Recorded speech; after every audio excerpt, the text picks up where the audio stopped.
Hi guys, sorry about the lighting and stuff, but it's kind of late.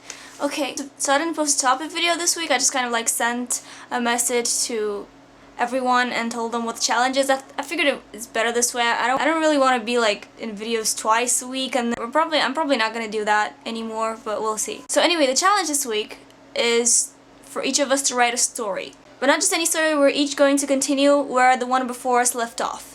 So I'm gonna start a story, and then Kirsten will go on from where I stop, and then so on and so on. So you know, it should be pretty interesting to see how it ends up and how it changes. And shit!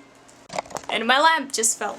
So the story I came up with is a bit of a cliche and stuff, but I really think that given the circumstances, it's gonna turn out interesting. Like for each of us, how we each see it and stuff like that. Okay, so the story is all of the people in Operation Collab, right? We're on a plane, I don't know, going to VidCon or something all together, oddly enough, because it crashed, and now we're on a deserted island. Yes, cliche, yes, lost much, whatever. Just, you know, don't look at it like that. Just look at it as 5 or 6 weird people, you know, lost on a deserted island. Should turn out pretty interesting. So I'm gonna read you what I wrote. It's not much, but it's just, you know, the best I could come up with right now. And then Kirsten will go on from where I left off, and so on and so on. So let's start. I have the story on my monitor, so I'm gonna like look there while I'm reading, because, you know, so sorry.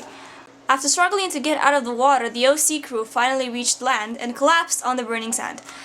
Ow! Screamed Fergie, suddenly feeling a sharp pain in his left foot. What? Loie and Kirsten asked, turning towards him. I think I cut my foot while we were hurrying to get out of the water, Fergie replied, investigating his wound that was bleeding intensely. That looks painful, Jasmine observed. It freaking is painful, Fergie screamed.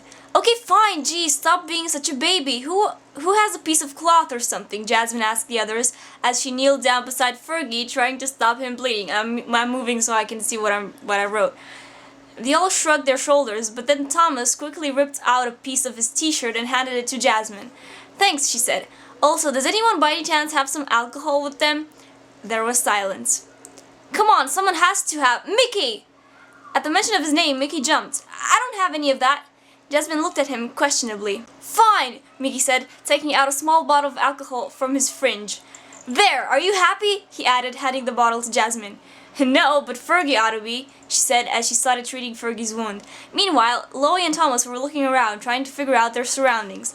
The island, as it seemed, was pretty big. The beach that they were currently on stretched for several hundreds of feet, before there was nothing but rocks shielding the land from the water. In the middle of the island, there seemed to be a huge forest that looked incredibly grim and mysterious. Lost much? Okay, people, we have to make a plan, Mickey said, feeling the need to control everything. We are probably going to be here for a few days until someone sends for help. Or help won't come at all, given that we're probably not missed, Kirsten interrupted. Yeah, you know, actually, if you listen close enough, you can hear our families throwing a big party, Jasmine added. Look, nevertheless, we can't sit here and become prey for wild beasts or starve to death, or even worse, start eating each other, Mickey went on. I call Fergie, Loie said. Am I the only one who is taking this seriously? Mickey asked, starting to get annoyed by the lack of their cooperation. I am taking it seriously, Mickey, Loie said.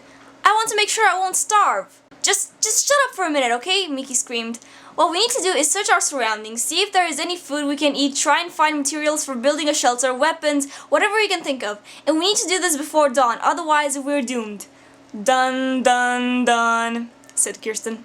Please, will anyone come with me in there to try and find stuff? Mickey yelled, pointing to the dark forest. At the dark forest. Mickey, don't go in there, Jasmine said. It looks dangerous. Who knows what's in there? Maybe we should just stay around here and try and build a shelter from what we can find laying on the beach.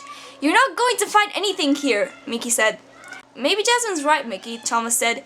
The forest looks terrible. Plus, look, there's a lot of scattered pieces of wood on this beach and leaves. We can try to build something with them. Yeah, and look, we can use that sharp stick over there as a weapon to maybe try and catch some fish, Kirsten said, and everyone turned to look at what she was pointing at and try to spot some other useful things. Oh, and we can start a fire with these little twigs. I'm sure Mickey must have a light in his fringe somewhere, Jasmine added. Yeah, see, Mickey, we're fine, Fergie said, turning to look at Mickey, but he wasn't there. Mickey? He called, and now everyone turned around. Where's Mickey? Thomas asked. Shit, Jasmine said, as they all stood there looking terrified at the dark forest that was towering above them. yeah, that's all I have.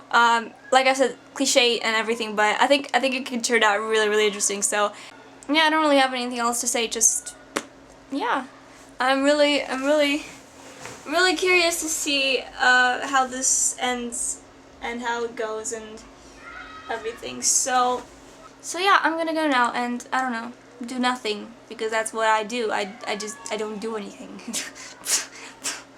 Bye.